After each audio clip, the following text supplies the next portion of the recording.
a little Q&A at the end, but that shouldn't take long either. Okay, cool. Yeah, usually it's about an hour. Sometimes it goes into an hour and a half territory since we don't do,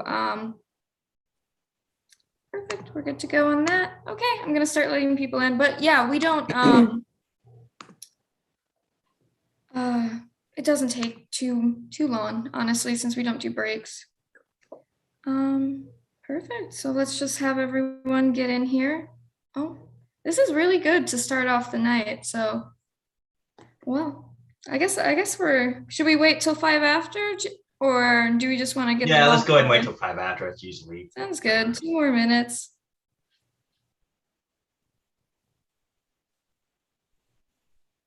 Perfect. Any other questions while we're killing some time?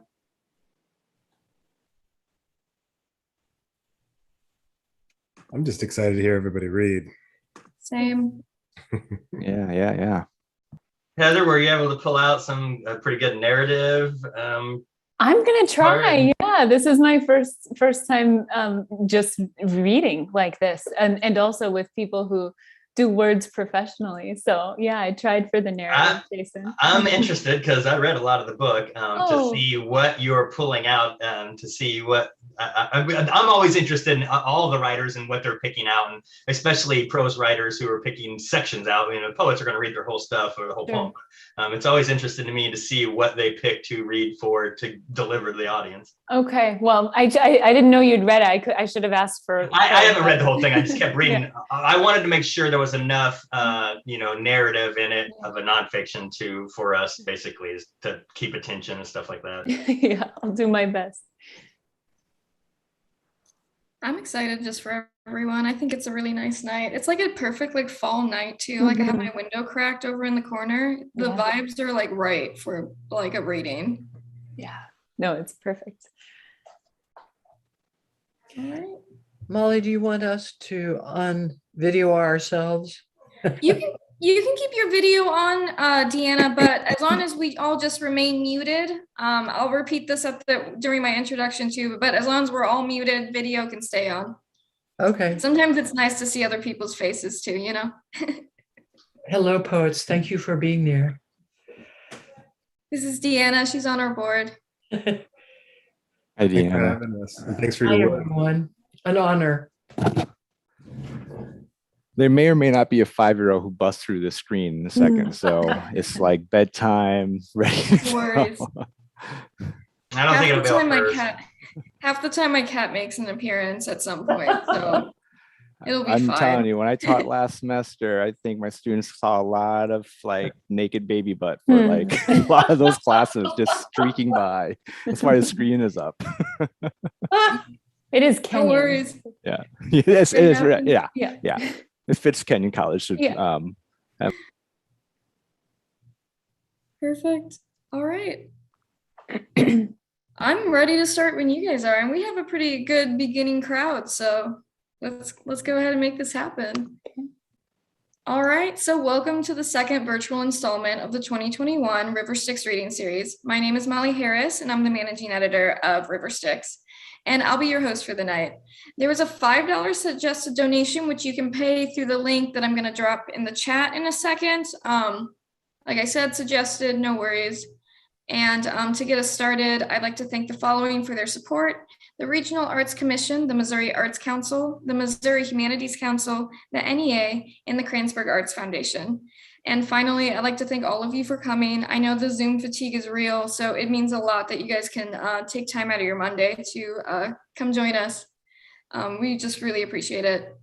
I will like to take this moment to just gently remind everyone to please keep themselves muted while all writers are speaking. If you would like to give kudos or comments, feel free to utilize the chat box feature. In fact, that's one of the things that I kind of like about an online reading is when people can just be like, good job, or like, I love that line, and it kind of opens up an online discussion. So feel free to take advantage of that. So tonight we have 3 amazing writers: Heather Berg, Adrian Matika, Ira Sukarangaran. And first up is Heather Berg. Heather Berg writes about sex, work, and social struggle. Her book, Porn Work, takes readers beyond the scenes to explore what porn performers think of their work and how they intervene to hack it. The book tells a story of crafty workers, faltering managers, and shifting solidarities. Her second project, Sex Workers Against Work, is an intellectual history of the sex worker left. It engages anti-capitalist sex workers' critique of straight work, unpaid sex, and state violence, as well as explores their experiments with alternatives.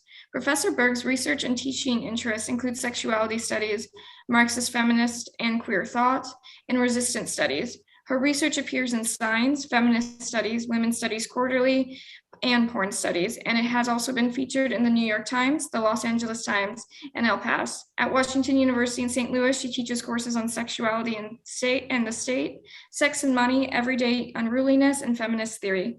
Take it away, Heather. Okay, thanks. Sorry, I didn't know you were going to do the whole bio.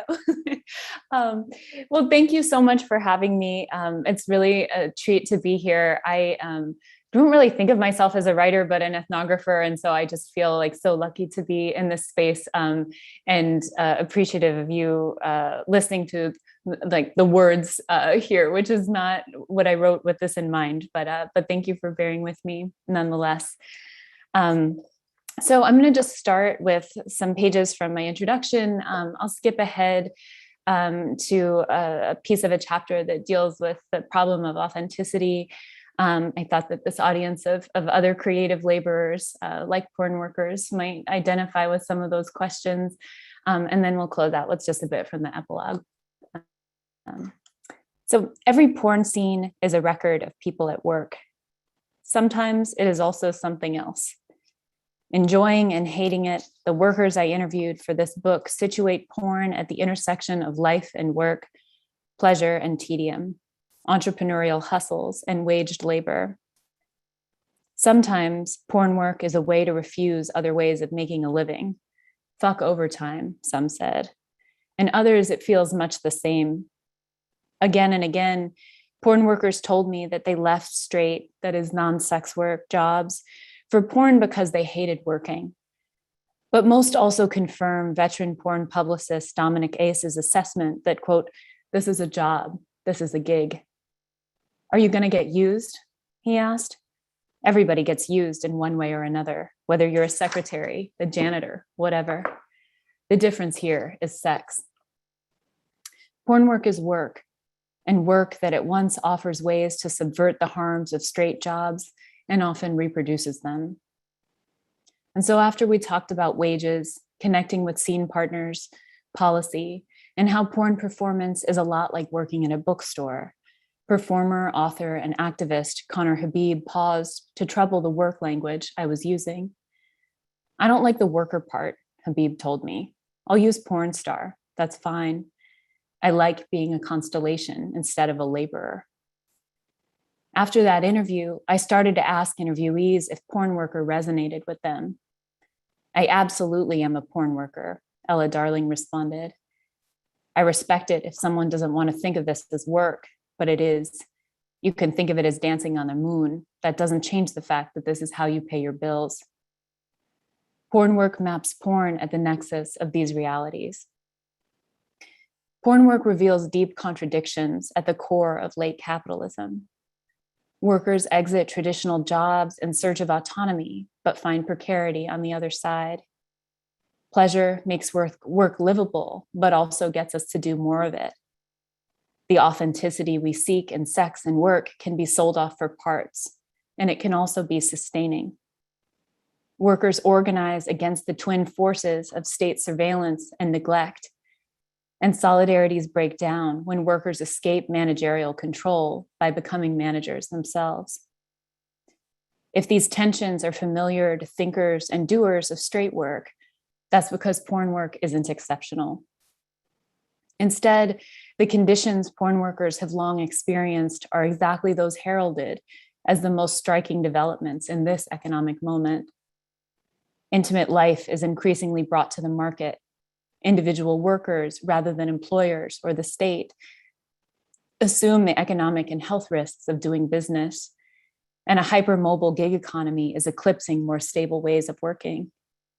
The difference here, as Ace suggests, is sex, and that difference brings both particular vulnerabilities and resources. Intensified state violence and stigma on the one hand, and the potential for pleasurable refusal on the other. The new economy isn't new. Porn workers have been living in it for decades. They've found ways to hack and reshape its conditions for as long. Against the scholarly tendency to treat porn as a text and the wage relation as a given, porn work centers on workers' creative approaches to class struggle.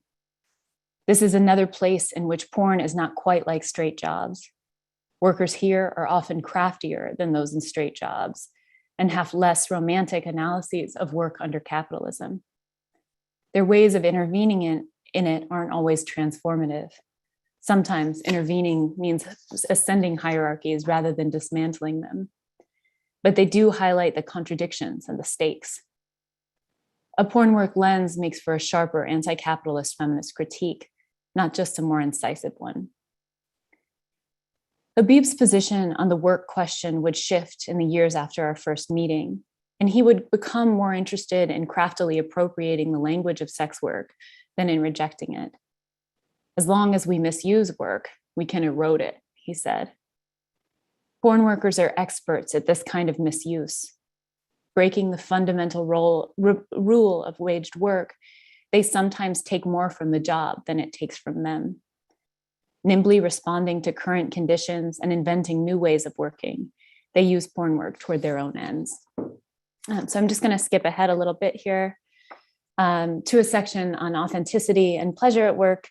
And this comes at a point in the chapter after I engage a lot of directors and producers who bragged about only hiring people who really love their jobs because that was the only kind of ethical way to be a manager. And the bonus is that you could pay less if people liked it. So that's where we're coming in here. Porn workers refuse any neat divisions between the real and the performed. They also suggest that realness can make performance easier, though not in the simple way managers assume. What worked for me as a sexual performer is that I'm basically a romantic, Herschel Savage told me when I asked how he sustained a 39-year career. The time I was with a woman, assuming that we connected on some level, it was a romantic scene. I was in love, and then it was over. I never crossed that line. I could find beauty in anyone, especially women that didn't feel very attractive. I'd make them feel beautiful. That meant something, and it meant something to me. Thinking about the work of falling in and out of love hundreds of times, Savage is credited with having performed in over 1,000 scenes. I offered, "That's such an incredible skill." Savage responded, "I wouldn't think of using that word. It's who I am. I always try to make people feel good about themselves. I believed it. I wasn't just performing." This approach worked. Savage proudly told me that women in the industry voted him most popular performer to work with, and many I spoke with who worked during that same time volunteered, unprompted by me, that he was a favorite co-star. "It's important to me," Savage said. "I don't want to be with someone who's suffering to get the job done." That porn work as sex intensifies these dynamics. It was especially important to Savage that he not be in the position of having sex with women who didn't want to have sex with him. But he also took aim at the drudgery inherent in a lot of jobs and said he wanted no part of it. Sovereign Sire, too, disidentified with the language of work because to her, work signified falsity. Later, when I was a guest on her podcast, she said, "Performance isn't work." Quote, one part of me is performing, but it's still happening to my body. When I'm fucking on camera, the sex is happening. My vagina is getting lubed. My Skene's gland is producing lubrication. My muscles are opening up and relaxing to accommodate a penis. My nipples are getting hard. My skin is getting flushed. My pulse is lifting. I'm sweating. My heart is beating faster. Oxytocin is being released. All of it is real. It's real and also a big part of the draw for her. A major departure from her previous work as a graduate student, a job that turned the writing she loved into a chore and required fending off an advisor's advances while also protecting his ego. That wasn't an MFA program. Sire was proud of making a living doing something that didn't require that kind of performance. And she wanted to be sure that stories about her job, including the ones I would tell, didn't paper that over. This says as much about straight work and why many porn workers reject it as it does about porn. One problem with work is indeed its falsity, the way it alienates workers from our own bodies and relationships with others. For Savage, skill is alienating in much the same way. Sire and Savage's correctives speak to the trouble with trying to fit porn into a work language that was built to exclude labors just like this one, feminized, intimate, and at once real and false. To the extent that work and pleasure, performance and authenticity get positioned as antithetical, these concepts can't accommodate a job that is emphatically both work and sex that is happening, really. On the backdrop of a discourse that sets up the real against the performed, terming Savage's ability to fall in and out of love at just the right time a skill cheapened the meaningful connections he had with coworkers. Trying to fit such connections into the existing language of waged work might help people get coverage if they sprain an ankle on set, but it doesn't tell the whole story. Beyond this, a job is, for many workers, something we suffer through, and it mattered to interviewees that their sexual labor not be framed in this way. Sometimes, even with a bad contract, a long day on set, and the demand to open up for the camera, porn work feels good. Bodies respond, connections are forged, orgasms forthcoming. All of this matters for how workers experience their jobs. And for some, it's part of what makes porn worthwhile, even with its diminishing economic returns. For others, money and the sense of power it confers enhances sexual pleasure. In both cases, pleasure is a working condition. Some readers will see this as a matter of storytelling rather than experience. It makes sense for workers to resist narratives of sexual labor that frame them as cogs or victims, but assume a disconnect between those stories and the day-to-day experience of making porn. But workers' interpretive interventions, as Juana Maria Rodriguez terms them in her analysis of Vanessa Del Rio's memoir, also shape the experience of actually doing the work. When Del Rio insists that even with its racialized, gendered, and class hierarchies, porn work was a source of pleasure, not injury, because, quote, I would always find some way to be in on it. Rodriguez urges us not to assume they know better, readers not to assume they know better. For most workers, the always is murkier, and pleasure coexists with tedium, artifice, and sometimes harm. During the same interview in which he pushed back on work-like language because it suggests, quote, suffering, Savage suggested that there is plenty of suffering to be had in porn too. Directors treated him like, quote, a piece of meat and blacklisted him for trying to organize a union.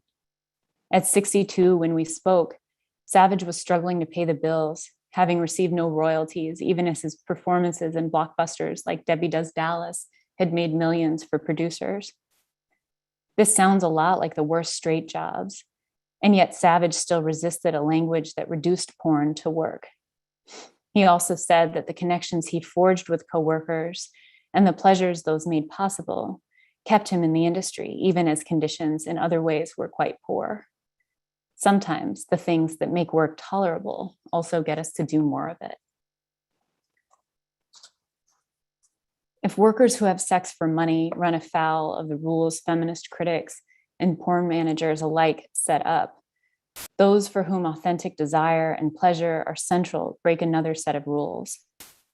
They refuse to do what critics of late capitalism suggest we must in order to guard ourselves from extraction. Care less, leave yourself at home, reclaim a type of alienation that is protective. That these groups aren't discrete. Pleasure matters to workers sometimes, and at others, the check is what counts most, highlights the double bind rigid approaches to authenticity set up for working people. A dialectical view avoids this trap. Authenticity is protective, and it creates vulnerability, just like alienation. Porn puts the stakes of authenticity in relief, but its lessons are instructive for all workers, hoping for pleasure at work, and also knowing that this will surely be used against us. Thank you.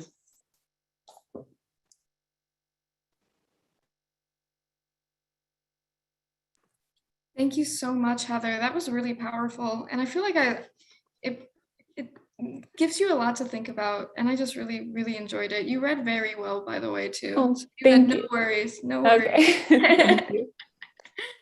But up next is Adrian Matika. He grew up in Indianapolis, Indiana, and is a graduate of the MFA program at Southern Illinois University, Carbondale. He is the author of The Devil's Garden, which won the New York New England Award, and Mixology, a winner of the 2008 National Poetry Series.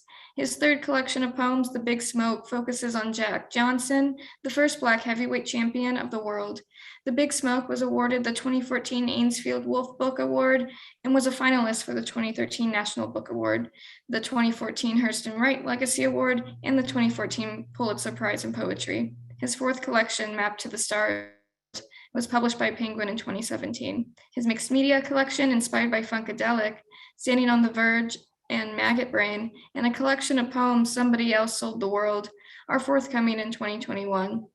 His first graphic novel, Last on His Feet, will be published in 2022 by Live Right.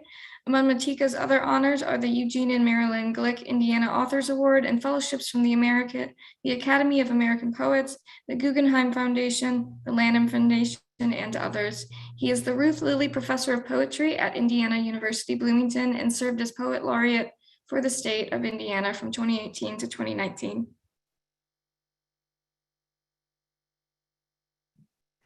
Thanks, Molly. That sounds very official. I feel like I'm, I don't know, I finally made it. I'm back reading at River Styx with my friends. Heather, that was amazing. And I cannot wait to hear you, Ira. We were talking about this before things started. Ira and I go back a long way, all the way back to Carbondale, with Jason. So I should thank Jason as well. So I'm so glad to be back. I miss St. Louis so much, and I miss working and being around River Styx, one of my favorite magazines. So I thought I should, there's a poem in Somebody Else Who Sold the World that was in River Styx. So I thought I would start by reading that, and then, read a few poems from this book, Somebody Else, and then I'll switch to reading some poems from the Funkadelic Project and share some of the art that's in that with you all as well. So thanks for making space for me. This poem's called Hall. I used to live in a sandstone house wrapped up in flowers. They weren't tall like Neruda's in his city next to the sea. My flowers quick-stepped like the town I walked the dog through. Little magentas, roses, sing-song rehearsals of sing-along yellows and winking whites when the right breezes kicked up. Out in the yard, neighborly blossoms falsettoed to the canopy each and every spring. Suburb of aromatic layers, trimmed hedges, pollinating windows while my little girl gospeled down the long stair of reverie. Glory be. Her harmony bit me like a stark song in the back talk, euphonium along the length of yawning houses, those for sale signs and empty windows with timed lights. Everything sang its entropy. Almost everybody grew eventually, not by revolution, but by realization. Nostalgia made mnemonic. What else could I do after leaving that house other than become part of the chorus? Glory be my aberrant attendants, still trying to itemize the litany of sunstruck days the way Sisyphus did, hauling his bundled shipwreck up to the recycler for a few copper coins and a smoke. Glory be my busted fatherly heart. So I think when it was in River Styx, it was one of the Somebody Else Sold the World poems, and I changed the title for the book. So I got this idea, Somebody Else Sold the World, from David Bowie's song, The Man Who Sold the World. And I was shocked to find out how many people only knew that song because Nirvana covered it. But the original version from Bowie is so impressive. And I was listening to it quite a bit during the pandemic. So there are 8 poems in this book called Somebody Else Sold the World. I'm gonna just read 2 of them. Maybe the first one, and actually, I'm gonna read 3. The first one, a middle one, and the last one. Somebody else sold the world. And before I knew it, the violet sky flagged with the sun's violent demands for magnolias in bloom, natural light, any place magnanimous without locks or doors, different kinds of masks for being and breathing. The antagonists with their vanity tans and usual mischiefs whistled jingles about liberties and war as we buttoned up in our confinement and we dreamed about hugging. We talked about was and when we missed our friends and dentist appointments. Molars dropped out without breathable air. Hair forgot its natural colors without testimonies at intersections and barbecues. Words lost their family recipes. Friends lost their words, then lost their parents. A mass few found love somehow in the gerrymandered grocery lines and farmers' fields, upturned with unsellable vegetables. So the antagonists cornered the curfews, manufacturing arguments with guns at the ready like henchmen. The air around us was so right, it might have broken in half if we could touch it. I probably should have told you that a lot of the poems in this book are dealing with the pandemic. A lot of them are dealing with that, the former president and his group of cronies who just sold us all out. Some of them were about my neighbors who weren't really good to each other. Some of them were about me when I wasn't as good as I could be. But I wrote almost the entire book between March 2020 and October 2020. So this book came together unexpectedly quickly. One of the things that happened, and I think this is probably true for a lot of us, was as I sat there watching everything fall apart in ways that were, a lot of them were preventable. Some of them were not, of course, but there were a lot of things we could have done better to take care of each other. And as that was going on, I was astounded at the way that people were able to make excuses for themselves and make excuses for their selfishness and their capriciousness. And so this is a poem about that. And inside of the poem, I give a shout out to a few things, including the Man Who Sold the World, that song, but also the love song of J. Alfred Prufrock. Somebody else sold the world. I didn't know if I should excuses. It's a really good deal excuses. It's not mine, even if I could excuses. If I don't do it, someone else would excuses. If I don't play along, I'll be excuses. I'm committed to it now, see excuses. Oh no, not me excuses. Excuse me, I'll get you back next Tuesday. Let us go, you and I, excuses. Excuse me because I loved you too much. Excuse me because I swerved too much. Well, what had happened after it was excuses. Well, I planned to catch a bus after it, excuses. It was dark and he was dark, recuse me. There was no one to help me, excuses. I was worried about my safety, excuses. What about me, excuses? Excuse me, what about me? Yeah. I'm embarrassed of the way that we handled stuff. I'm just still, and I keep saying handled as if it's over, right? We wouldn't be talking to each other through Zoom right now if it was, right? All right, here's one more of those poems, and then maybe I'll read one more from the book and move on. So it is in the poem, but I want to make sure it's clear because I don't always trust my own narrative. When I was a kid, I watched Poltergeist, the movie Poltergeist, and it terrified me, just absolutely terrified me. I couldn't, I can't tell you how frightened I was of this movie. And I wasn't supposed to watch it. I snuck down when my parents were out, watched it. Then I couldn't sleep for like 3 days, right? It was a Tuesday when I watched it. So because I watched Poltergeist on a Tuesday, every Tuesday I would be reminded of how scared I was because I was like, that's how poets are created, right? We're anxious and neurotic. To this day, I still hate Tuesday. Like that's my least favorite day of the week. Somebody else sold the world. When I was a kid, I watched Poltergeist on a Tuesday and it scared me so much. I was afraid of the weekday itself. And still each Tuesday, the long-fingered trees outside of my head are missing some bark. Antagonists all over, mostly maskless as unprepared burglars. They cough without covering their tracks. They leave their shoddy fingerprints everywhere. On their self-congratulatory neighborhood walks, they acquit their own nondescript hearts until they burst and resurrect inside the TV's particled white. All voice and hardly any body.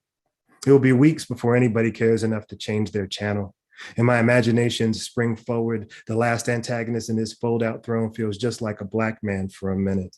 Everyone crosses the street as soon as he gets near. His pockets are turned out to their white parts, and still everybody acts like he sold the world. Yes, there's a lot of that. I'm always taking shots at the politicians who, enabled a lot of this. So I want to read one more poem from this book, and in part because of what we were talking about before the reading. In 2019, In September 2019, my father died. And then almost 1 month later, almost exactly 1 month later, my mentor and great friend, John Tribble, died. And so I had a rough, fall 2019 and 2020.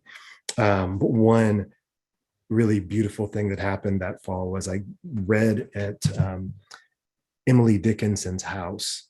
I read in her garden, and part of their compensation to me, if it could even be called that, was they let me spend an hour in her workspace.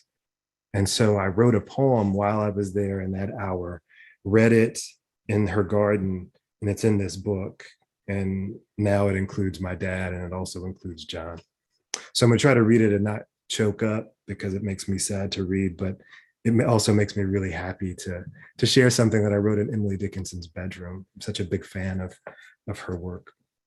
It's called It's All I Have, Daydreaming. And the title comes from an Emily Dickinson poem. The first part of it and the second part is a Radiohead song. It's all I have, daydreaming. I once got so high I couldn't remember if I loved me as much as I loved you. My mezzanine thin dream, my slip-stringed wish list. My knees wobble like the octaves above the sun clocks when you look at me. And the bees, phosphine swirling at 5 o'clock every day.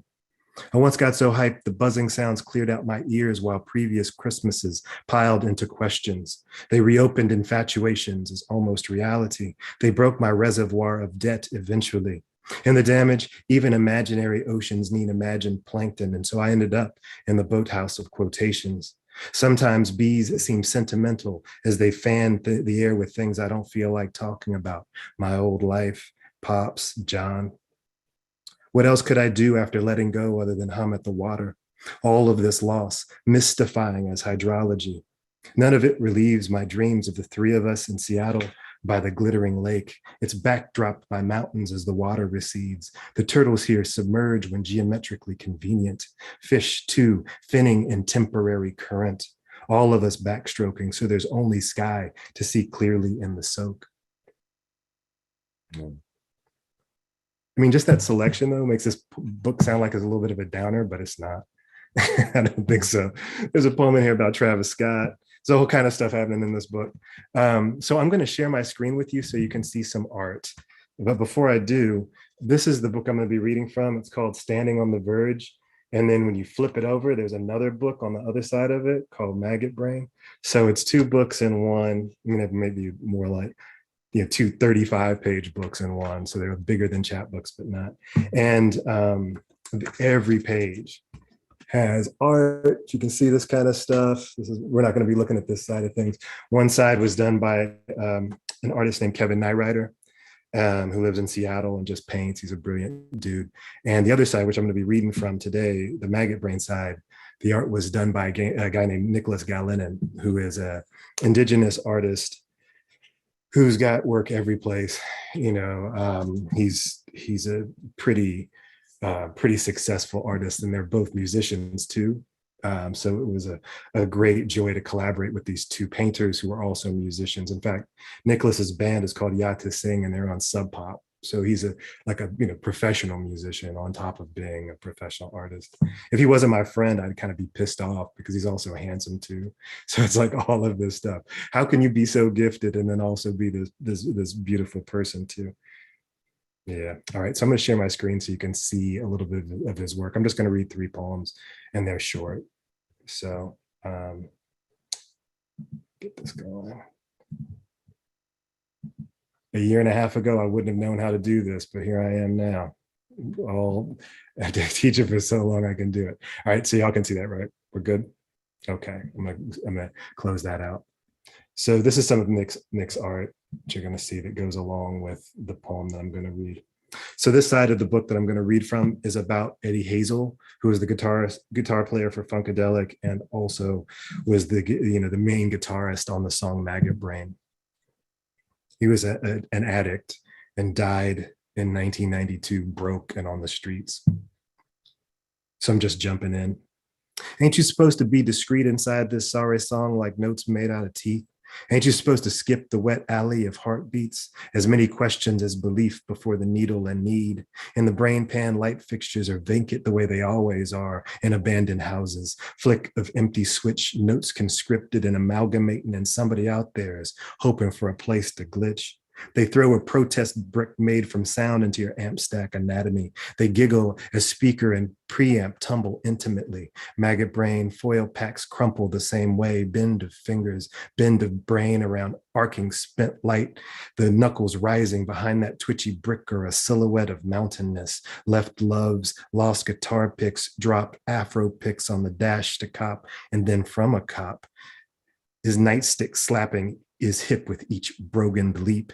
Big chested, precipitous escapes down gorge sides as loose rocks follow your scramble through rivers and glens where animals barely pause while you sprint by in a leather jumpsuit, feather still in your brim. The natural haze of escape instead of being here on the nod, hanging onto the guitar neck while the floor drops from underneath you, your alligator boot knobs. Some alligators have whole mouths full of teeth, sharp as Saturday, and still end up as shoes. Sometimes necklaces too, swinging hungry the way metronomes do.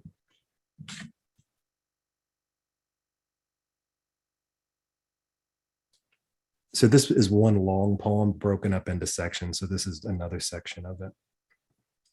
Let's talk about the metronome of loss. I once had hungry chatter before it got unsustainable. I once beat everything around me down like an unrelatable heart. I once started at the skull-browned edge before it got unreliable and bland. I once had a red hammer in hand and played it in the freight car of my singing emancipation. I once had 2 guitars from a pawn shop instead of feet, and I still couldn't swing. A woman so fine I quit eating meat of any kind. I once had 16th notes where some people have gears, and altruistic Jones for touch despite my half veneers. So much I didn't matter as much. I once had a heart but sold it for sauce. I once had some semi-gloss gators but lost them in the static. Really, I had a double cross and a 6-string Cadillac status. I lost both beauties in alley traffic. Really, I had someone who loved my interludes and strings together. Imagine anybody willing to love this busted up and wild-pedaled endeavor. And this is the last section I'm gonna read. I'll show you one more image. He's so talented. I hope that you all will pick up this book for no other reason than to see the beautiful artwork that these two artists have done. That was a long time ago, before the bruises in the back bus seat, split-veined lightness and eye-watering staccato as the buggy winds its slow way past snowdrifts and husks of cars at the edge of the local please. Go, maggot brain, go. In the route, some things stay regretful and significant. Sputtering lights up top, memory of summer someplace else, pleasing in pool light, stretched out long ways, a daiquiri melting helplessly. You are staring at the thumping sun while some old catchphrases wash up to the lip and a moth bobs toward the filter. Go, maggot brain.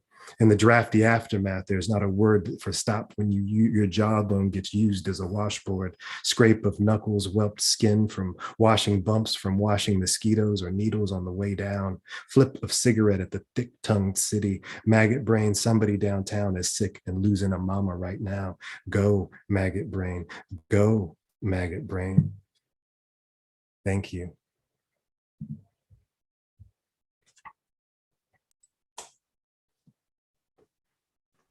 That was beautiful. Thank you so much, Adrian. That last image really hit different. That was really good. I love the artwork. I'm happy we were able to make it all work so that we could see it. The benefits to an online format. So last but not least, that's a new one for sure. Last but not least is Ira. Ira Sukar-Garan was born in Chicago to Thai immigrants. He earned his BA in English from Southern Illinois University, Carbondale, and his MFA from The Ohio State University. He is the author of 4 nonfiction books, The Jade World, Buddha's Dog and Other Meditations, Southside Buddhist, and Talk Thai, The Adventures of Buddhist Boy. He has also published the short story collection, The Melting Season, and the poetry collection, in Thailand, It Is Night. With friend Donna Jarrell, he co-edited 2 anthologies that examines the fat experience through a literary lens. What Are You Looking At? The first fat fiction anthology, and Scoot Over Skinny, the fat nonfiction anthology.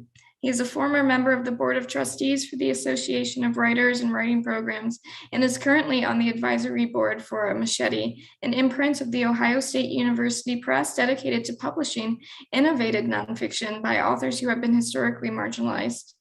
He is the recipient of the 2015 American Book Award for Southside Buddhist, a New York Foundation for the Arts Fellowship in Nonfiction Literature, an Arts and Letters Fellowship, and the Anita Claire Schnauf Award in Poetry. His work has appeared in many literary journals, including The Rumpus, American Poetry Review, The Sun, and Creative Nonfiction. He is the president of Sweet, a literary confection, a literary nonprofit organization, and is the Richard L. Thomas Professor of Creative Writing at Kenyon College. Thank you, Molly, and thank you, Jason River Styx, for inviting me. I think the worst thing about being last is I have to like absorb all the awesome stuff that was just read by Heather and Adrian, and then I have to do my thing. I don't know if I'm able to do that. I'm gonna read from the new book, This Jade World. It's about the book's really about wanting. I married young, and what I realized was that when we broke up, suddenly I all the things that I wanted were the things that she wanted, right? My ex wanted, and now it was like this deep, dark identity crisis that I had to kind of sift through and kind of figure out. So I'm going to read the first bit of it, and then I'll transition to another one smaller chapter, and then go to a small pandemic essay. This is called The First. You meet a woman you've seen online in a motel room. The door of the motel is off-white, the number of the room bleeding rust. Imagine standing outside that door, looking back to where you came from, at the car parked at the very edge of the empty lot, at the neon sign of the strip club next door, advertising no cover, at the dark, shadowy flats of Florida beyond. You think about driving home to where your wife is, packing to leave for Illinois, the end of a marriage. Maybe you can tell her to stay. Don't go. Maybe you can apologize for what you've done in the marriage, the distance you put between you and her. Apologize for the failing to give her what she wants and needs and deserves. But the door opens. A woman says hello in a shaky voice. You don't remember what color her hair is because the lights are dim, and the planet seems suddenly absent of color. You aren't in the right state of mind to remember much of anything, only that you have walked in and closed the door behind you, only that you have crossed a threshold and there's no going back. Your insides shake. Blood races through your extremities, blood surging like the hot gush of a geyser, making you feel light on your feet and light in the head. So you brace yourself on a round table. The woman sits on the bed cross-legged in jeans. She does not look like the picture online where she wears only a black bra and smiles coyly with vivid red lips and pale skin. Looking for adventure, her tagline reads, can you deliver? Here in the dark, in this room that smells of stale cigarettes, she is even more beautiful, shy, as if this might be her first time too, like you. You want to think this. You want to believe that perhaps she is here because her life has not fulfilled its promises. And at home, there's a husband watching the Rays game on television, not knowing his wife has ducked out to come to a dirty motel to meet a man just as lonely, just as desperate as she is. You want this to be true to alleviate the rock of guilt in your stomach. You want to believe you're not alone in this, not as dirty as you feel. She takes off her blue blouse, or is it gray, one button at a time, not like a stripper, but like someone figuring out for the first time what buttons are for. You remember her bra, plain and white with a curious bow in the middle. Your eyes shoot up toward the ceiling because you haven't seen another naked woman in 15 years, not someone who isn't your wife, not someone who sits a few feet from you. She asks if you're going to take off your clothes, and you suddenly suck in your stomach as far as it can go, suck it in so deeply that your breath gets caught and you cough. She laughs, and you laugh. She says it's okay, the lights can be off. And if it's more comfortable for you, she'll turn around. You shake your head and walk over to the bed and sit next to her. the heat from her body on your shoulder. And then she pushes you down while carefully sliding your shirt off. You lie there like a child, your hands on either side of your head, and she moves down and slips off your shorts. As she does this, her fingers graze your legs, your thighs, your ankles. She asks if this is okay to kiss you, and you nod, and her lips find yours, and her tongue dances in your mouth, and she tastes like white Tic Tacs, like the ones your wife always keeps in her purse. You pull her into you, and she moans in your mouth. Your hands travel the length of her back, and she startles just a bit. But before you can say anything, before you can apologize for the rough calluses, the sharp edges of skin, she says, "It's okay. It's okay, okay, okay." And she's onto your neck with soft kisses. You slide your hands under the waistline of her jeans, squeezing her bottom. She rises and straddles you, her jeans grinding slowly in circles. She asks if this is okay, a whisper, and you nod. A nodding machine, you think, a stupid nodding machine. Her breath quickens, her hands on your chest, and she seems to be looking at the ceiling, the water stain just above you.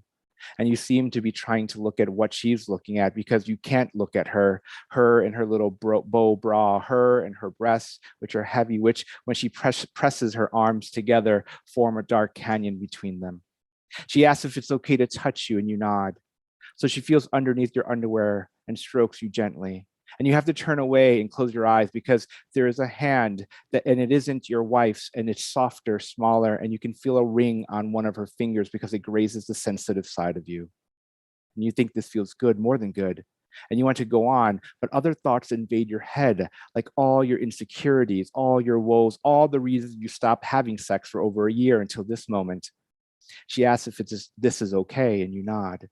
She asks if this is how you like it, and you nod. She says you aren't getting hard. She asks if it's her, that she not turn you on. It isn't her. You can't turn on. You haven't been turned on for a long time. You look at her, but she's staring at the headboard of the bed. And from this angle, she appears defeated, tired, and you can tell she is doubting you, doubting the whole situation, because it turns out you can't deliver. You are not the adventure she was hoping for. You can't fix the fractures in her life because you can't fix yours. You can't do anything, naked in a motel room, a strange woman on top of you, and the bow of her bra like pupilless eyes. And sadness spills forth a flood, not for yourself. That sadness is and will remain in you for the months to come, even during the other encounters in other motels and cars and dark bedrooms, but a sadness for this woman who you, at this moment, this quiet moment, save her breath and the slight electrical buzz of the alarm clock, have fallen in love with. Not a deep love, not a love like one you share with your wife, because you still love her, though love is not enough, but a love nonetheless, a love that is contained in this room, in between the flowery print of the walls, only at this moment. You lift her up off the bed and turn her over.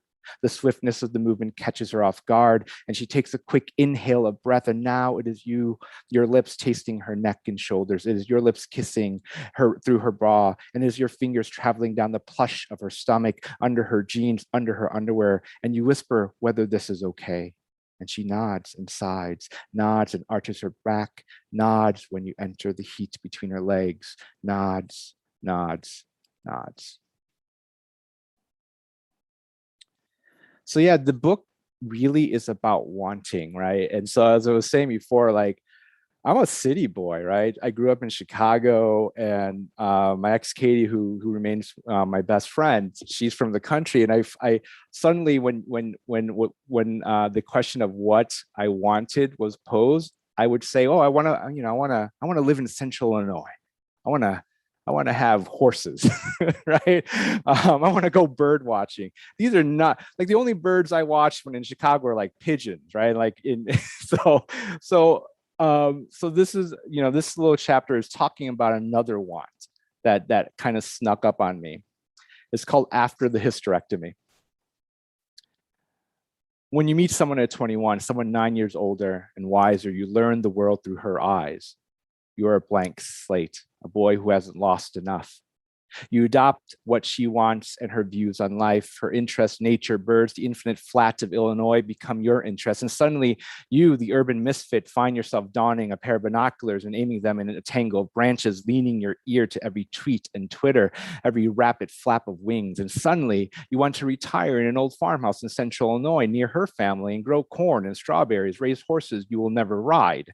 And suddenly you begin to write poetry. Love poetry, want to be a poet like she is, deep, dark, and mysterious, with the gift of composing perfect iambic lines. Because of her, you don't want children. Complain of their noise and ruckus on plains. The way they can't control the yarn of drool dripping from their toothless mouths. But then a sadness sets in, a sadness that feels like a hand to the throat. Because after all these years, you don't know what you want. You with the graying beard, you with the belly distending over the waistline of your jeans. This dawns on you as you sit in the waiting room of a hospital because your wife is having a hysterectomy. You think this is what you want too, because you can't bear the pain she suffers every month she menstruates, her headaches that fetal her in the center of the bed. You want this, but you don't understand why your right knee bounces with the ferocity that shakes the bench you share with other people, people waiting for loved ones, people who stare at the crazy Asian man with an unstillable knee. You want this, but the finality of this decision has taken away a path in your life, and the Buddhist you are wonders whether that path would have led you to nirvana. In that waiting room, you imagine a child, one you've created, one without a face, a child, yours. And you hear that child's laughter, and you feel that child's breath, and you understand why your mother clings to you, why she squeezes your arms and legs even now, as if she thinks you are not real, a dream she does not want to lose. In that waiting room, for perhaps the first time, you find yourself wanting. It fills you like the fragrant flood of a pond of lotuses, beautiful gaping blooms hungry with want. But you keep quiet. You do not voice this. What good would it do now? What good would it do when you're allowed to see your wife days from surgery, slipping in and out of the conscious and unconscious world with her new body? What good would it do when you hold her hand, her voice weighted down with weariness, asking how the dogs are, asking whether you put the garbage out and gathered the mail? A couple of years later, you will remember that hospital room. You will remember the overcast light entering the curtain window and the gray that permeated that space. You will remember how your wife's long hair fanned the pillow, how even in post-surgical sleep, she was beautiful. You will remember the slight murmurs in her sleep, some mysterious conversation had in a dream. This would be the end, though you did not know it then. The end. The end. And you will remember this in that gray hospital room, your fingers feeding ice chips to her cracked lips, one cold chunk at a time. This last intimacy, this last act of love. So pre-pandemic, I was working on a collection of essays about fatherhood and fear, raising a kid in the age of distrust, with a lot of things that Adrian had mentioned in his poems, right? In the world that we live in, and how that scared the ever living hell out of me as a dad, right? My son Bodhi was born a week right after the Pulse tragedy in Orlando, and that was literally an hour away. And one of the biggest things that I was thinking about, right,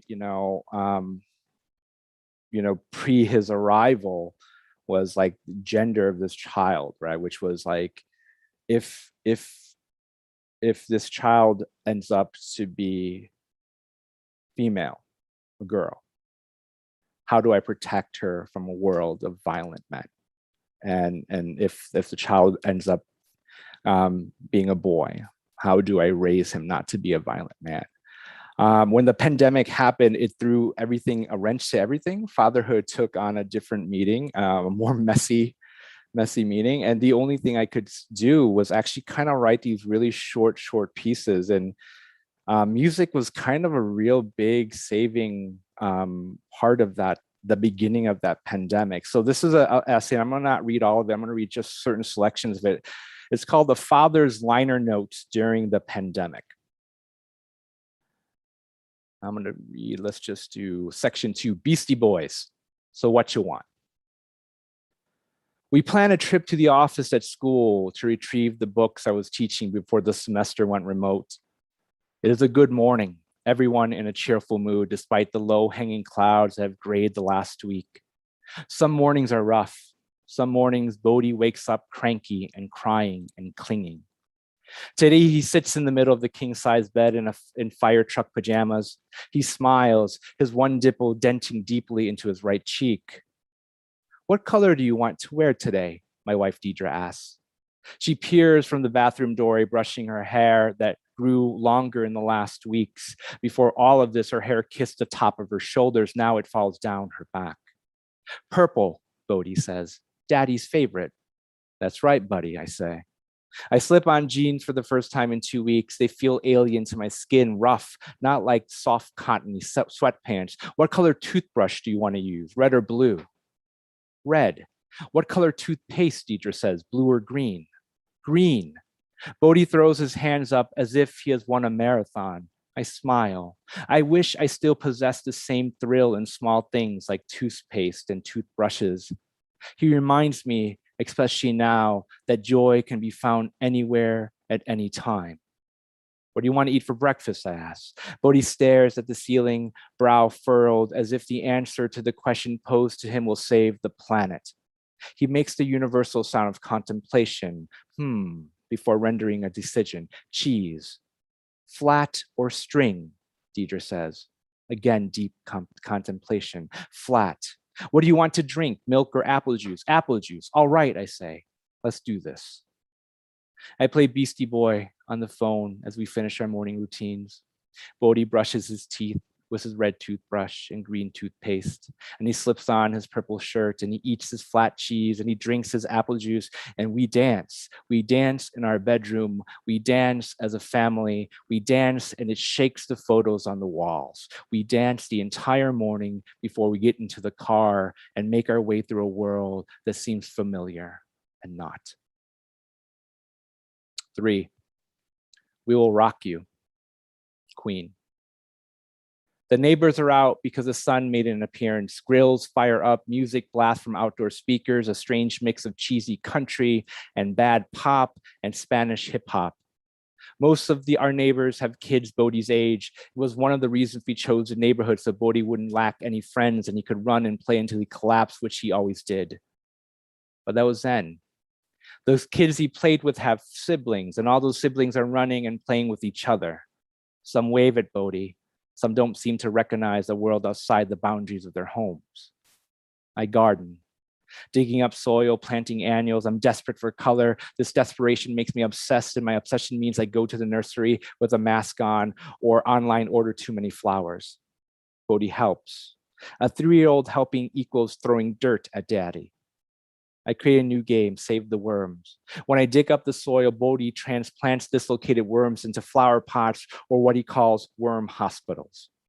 I play my own music. When the sun is out, Freddie Mercury croons. At some point, a worm wiggling in between his fingers, Bodhi stops and watches the other kids.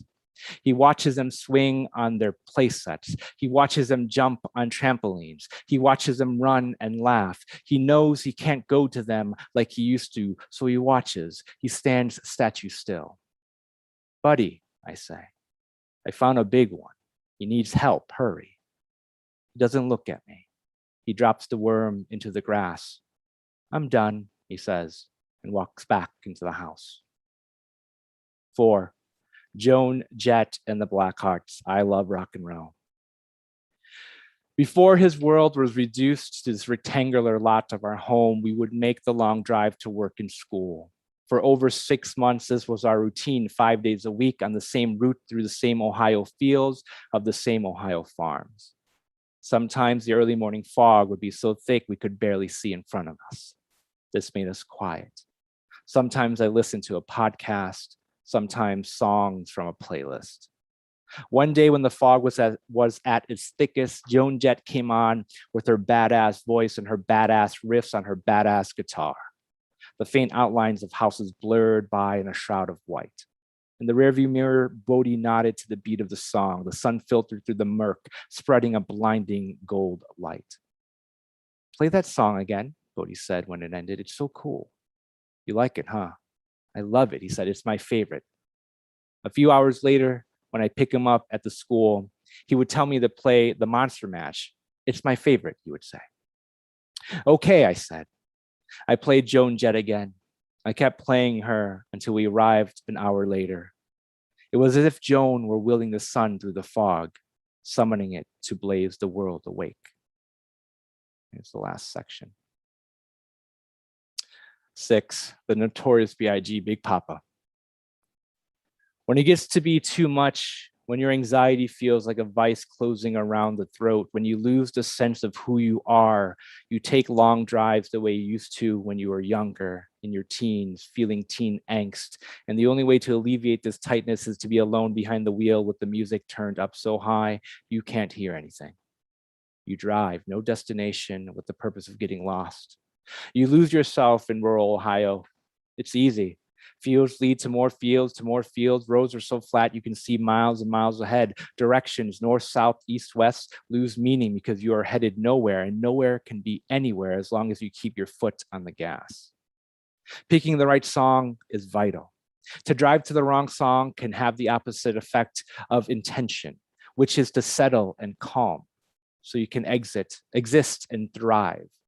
On these drives, the songs are never the same. Sometimes it's sappy loves tunes by Air Supply or Chicago or Luther Vandross. Sometimes it's the electric guitar stylings of the early 90s hair bands like Bon Jovi or Winger. Sometimes, like this time, it's Dr. Dre and Busta Rhymes and Eminem and the Tribe Called Quest and Snoop Dogg and Queen Latifah and Big Papa.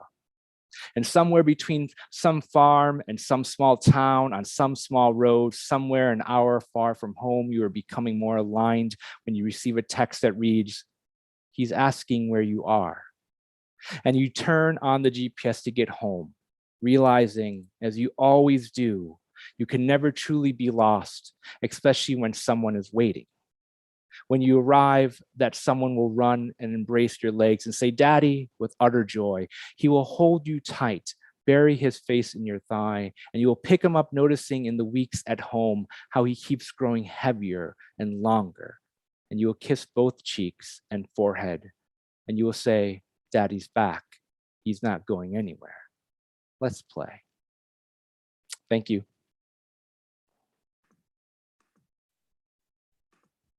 Thank you so much. That was so amazing. And as a Chicagoan to another Chicagoan, I gotta say, sometimes those pigeons can be pretty aggressive. So there's nothing wrong with the bird watching. Oh, I agree. I've been attacked by many a pigeon. Yeah, they're ruthless, especially the ones with only one leg. They got something to prove. But I just want to thank all of you for sharing your work. This has been such a beautiful night. If any of you guys want to buy any of these authors' works, which you should, I'm dropping a link for the bookshop in the description so that you can purchase it through it's like Amazon, but lesser of two evil, not as evil, not Jeff Bezos sponsored. But we are going to open it up for a quick Q&A. So feel free to unmute yourselves and just ask a question, or if you put it in the chat, I can definitely say it for everyone as well. So whoever wants to start, you can go. I did have a question, but I'll let everyone else have a chance first.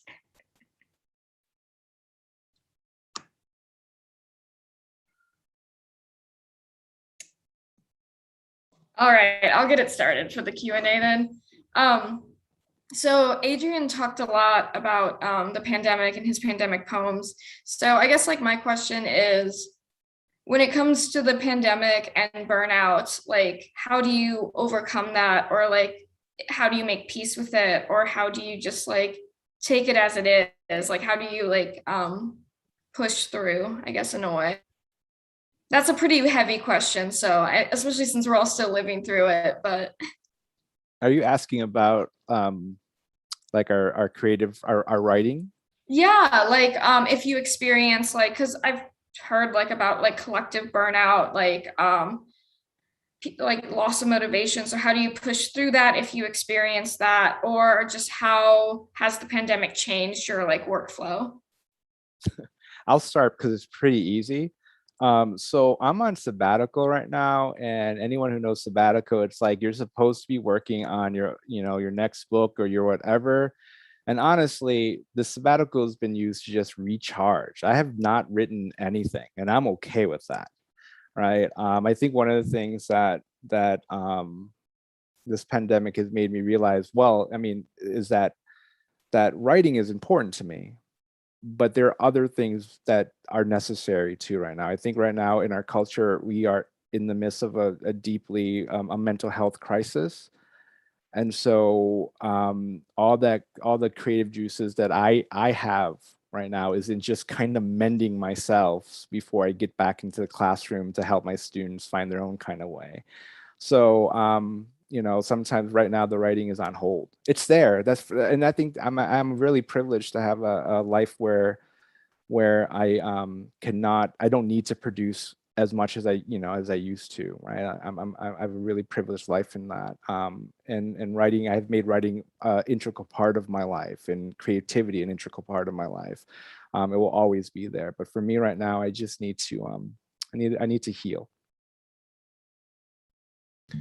I like that, and I also appreciated your essay about music and it being a framework for that space, because I think that ended up being a big part of how I was managing it. Was that first, I guess, week or two, I got my DJ set back out, and we were having brunch every day, and it was a straight up party for a minute, and then it became clear that this wasn't going anywhere, and then people started dying, and it became a very different kind of a forceful pause, as opposed to one that might be used in a positive way. It was just too much anxiety. But one of the things that I realized a long time ago is that writing is part of one of the mechanisms I use to sort of catalog the world anyway. And so I need to be doing that to synthesize the experience for me.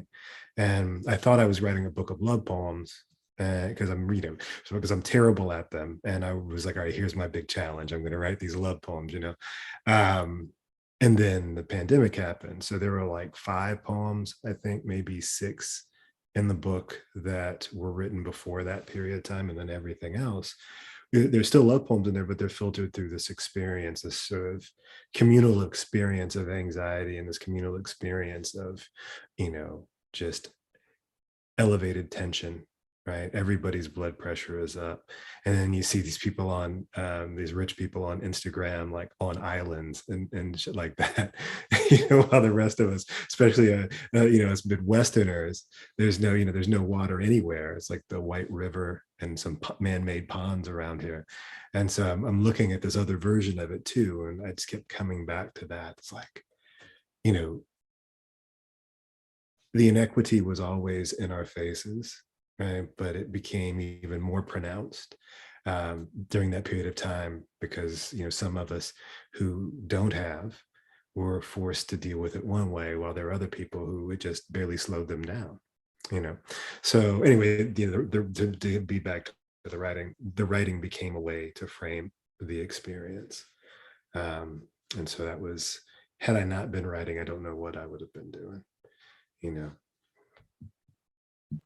Yeah, I mean, I'll just say, I think the pandemic has been a really good time to channel ragefulness about the world of work onto the page. And I think for me and my own sense of work burnout, I'm pre-tenure, so there's no rest yet. But at least there's something about the neoliberal university that accepts as output, even sniping at itself, which is a weird dynamic. But yeah, I mean, I think there's just like, for me, such a sense of loneliness in experiencing the kind of administrative gaslighting around our working conditions. And just as we were, before you all entered this room, we were talking about those of us who are teaching in person, and for me to go from writing a book in part about how managers offload risk onto working people, and then to be at the center of it, but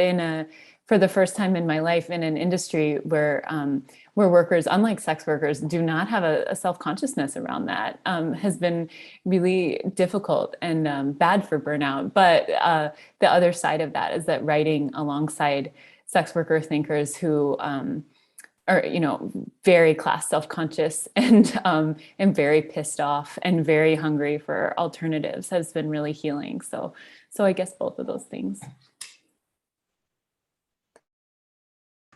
Thank you so much. Very well said. I do think what you guys said about healing, I do think we're enraged. I do think we're feeling all those emotions all right now, and we'll continue to do so. I feel it's definitely not something that's going away anytime soon. Do we have any other questions from the audience? Anyone? Feel free to just unmute yourself if you are interested. Yeah, sure.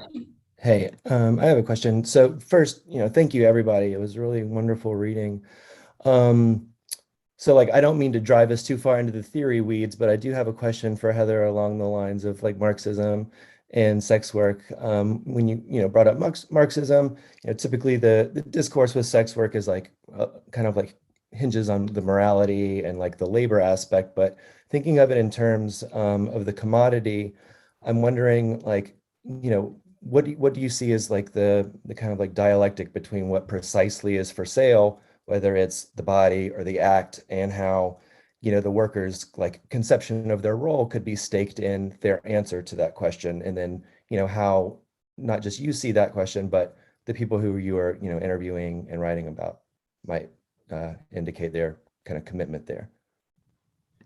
Yeah, thank you for that question. Yeah, I think one of the things that I so appreciate about how sex workers talk about their jobs is this full embrace of what it means to experience the selling of something in totally different terms than those who buy or view, and I think a real political and principled disinterest in reconciling those things that I think some other creative workers haven't quite gotten to. And so in terms of what is for sale in the porn work encounter, I think, totally against what most civilians are interested in, these questions of, what exactly is projected on screen, and the realness of the extent to which one can read working conditions and real pleasure through images.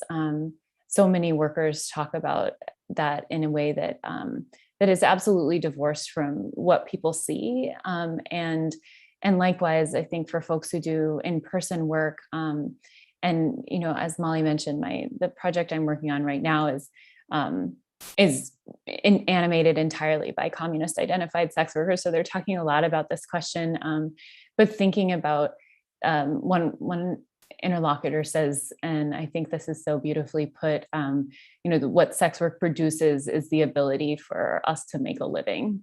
And I think that's a really simple answer to your question, and maybe it's a cop-out. I think a lot of Marxists would say yes. And also, at least for my part, I have come to be just really interested in that side of the question.